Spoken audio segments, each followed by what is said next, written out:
Muli, magandang araw sa ating lahat. Tayo po ay magsimula sa pamamagitan po ng panalangin.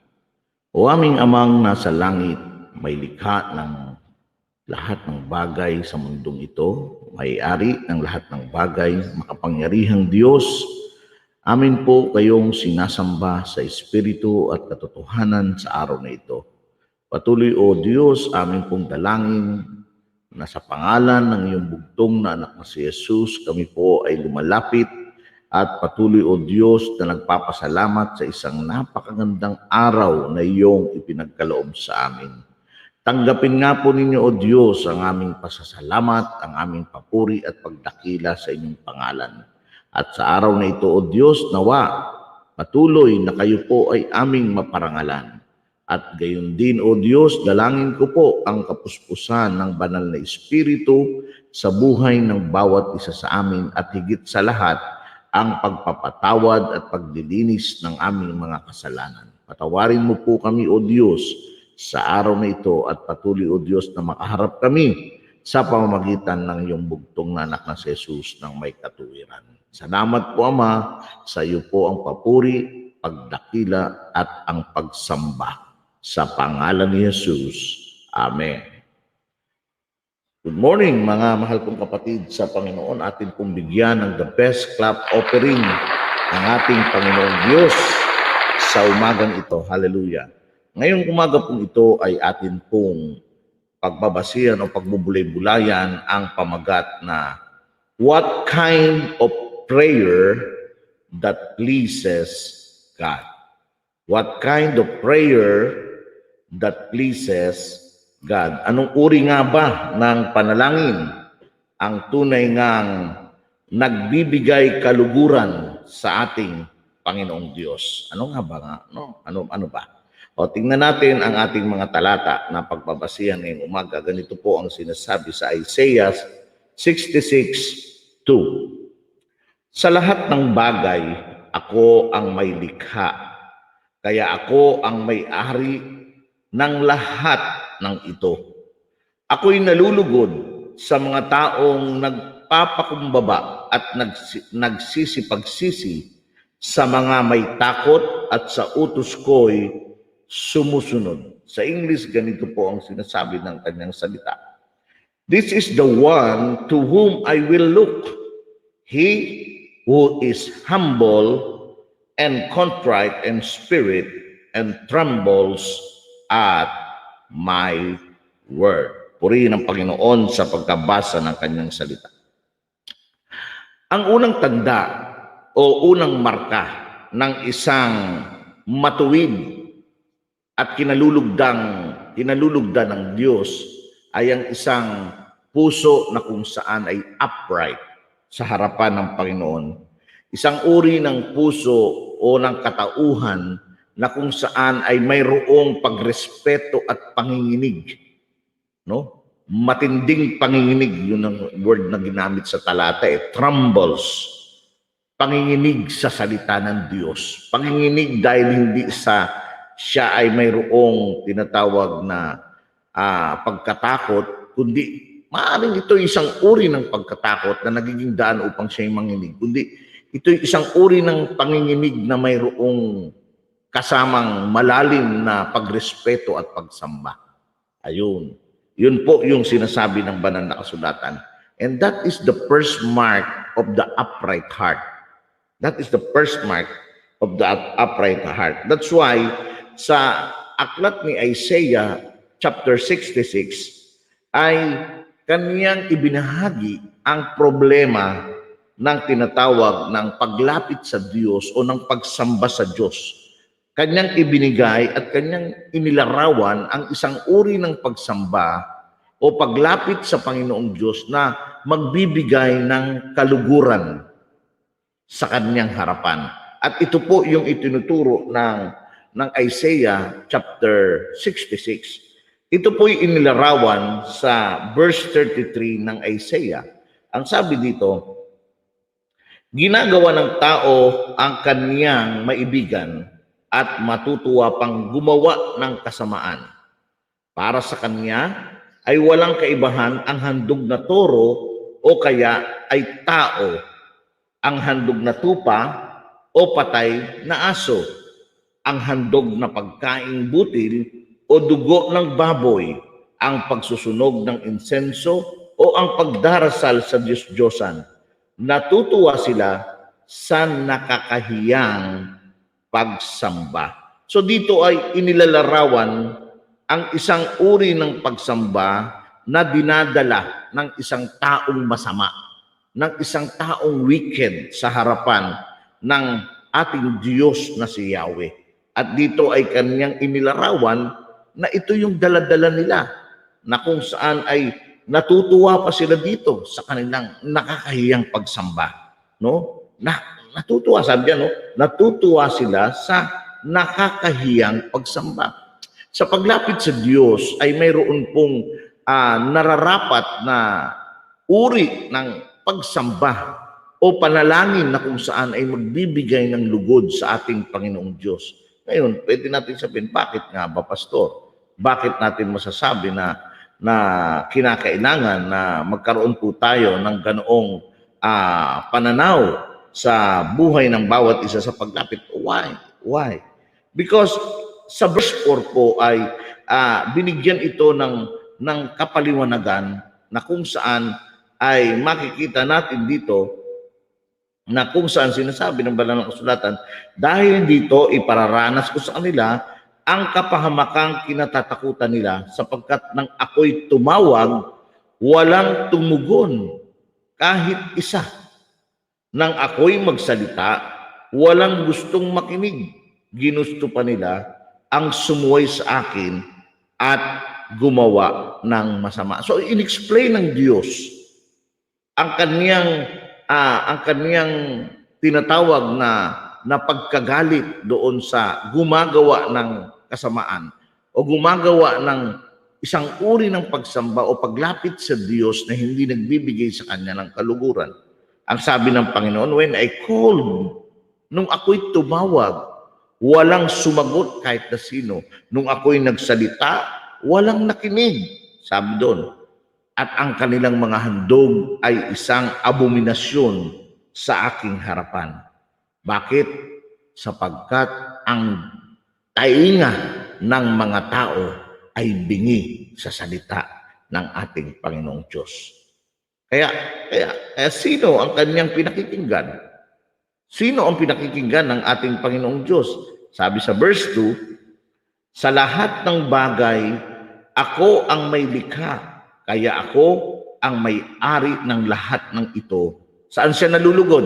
Ako'y nalulugod sa mga taong nagpapakumbaba at nagsisipagsisi, sa mga may takot at sa utos ko'y sumusunod. So this is the one to whom I will look. Ito yung hinahanap mga mahal kong kapatid, kaibigan sa Panginoon. Ito po yung hinahanap ng ating Diyos na si Yahweh.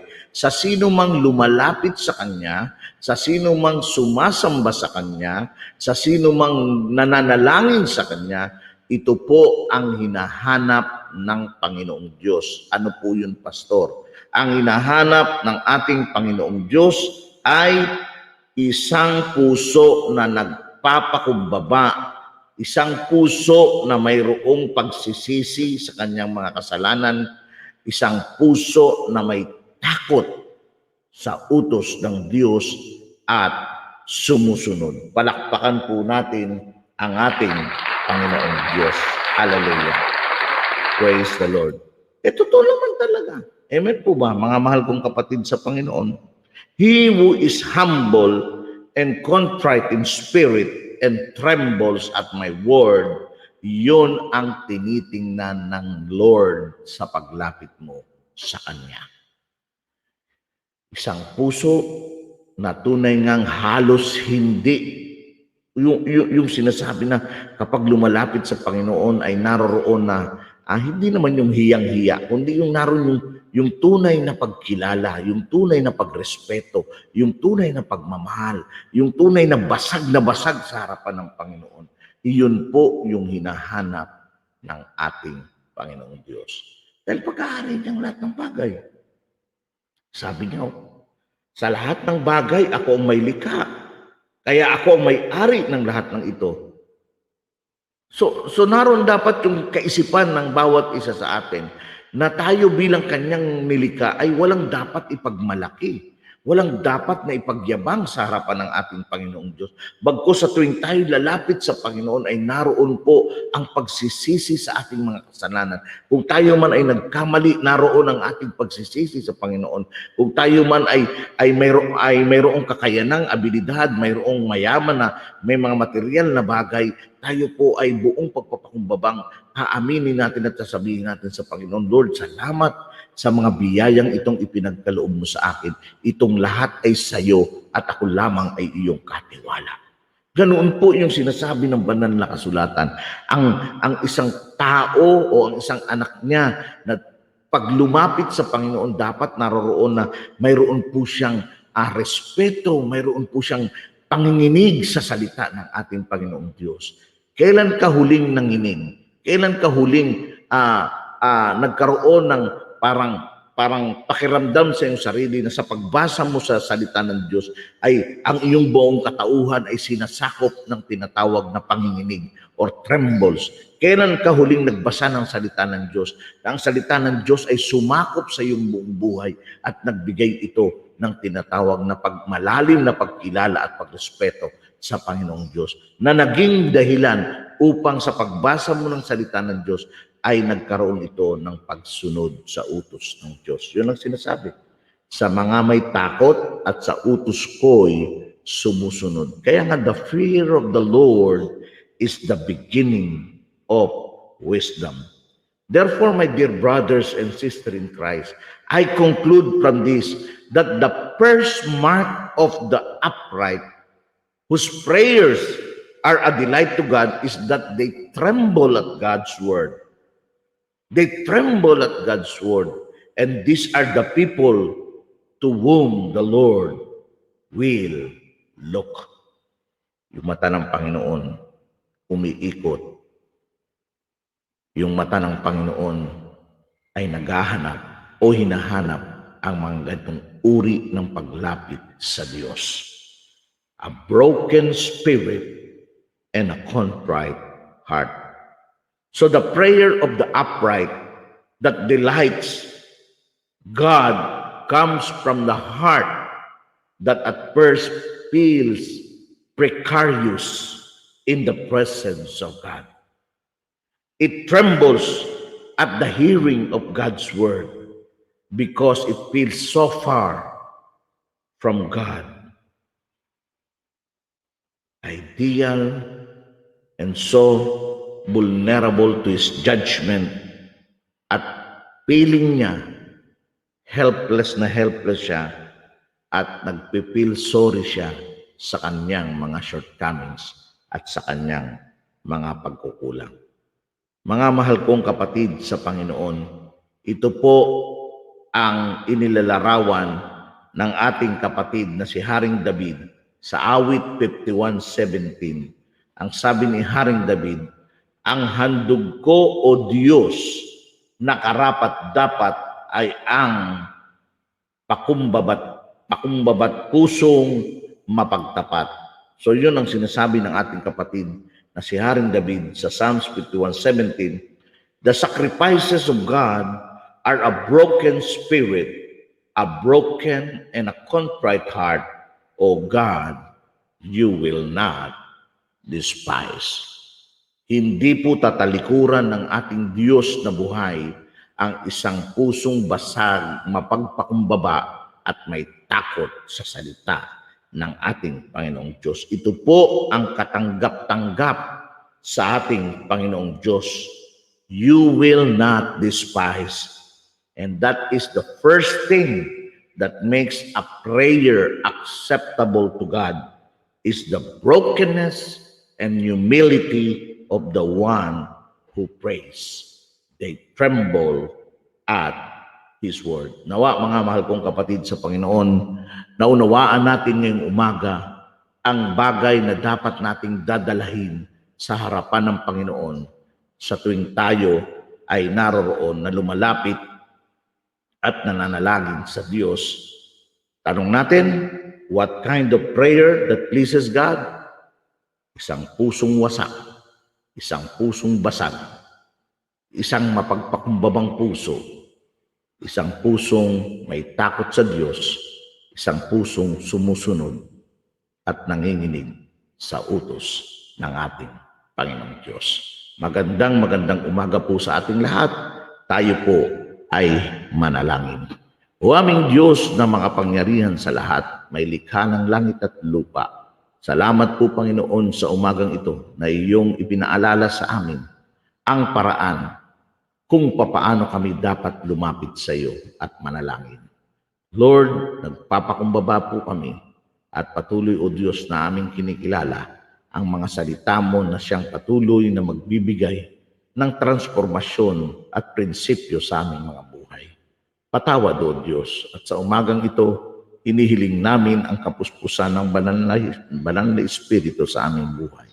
Nawa Panginoon sa magitan ng buhay namin ay maparangalan ka namin. Maraming salamat po Ama sa pangalan ni Jesus. Amen at amen. Muli, magandang araw sa lahat, mga mahal kong kapatid sa Panginoon. Nawa tayo po'y pinagpala sa maikling mensahe ng pagbubulay-bulay sa umaga, The Bread from Heaven. God bless you all. Soli Deo Gloria.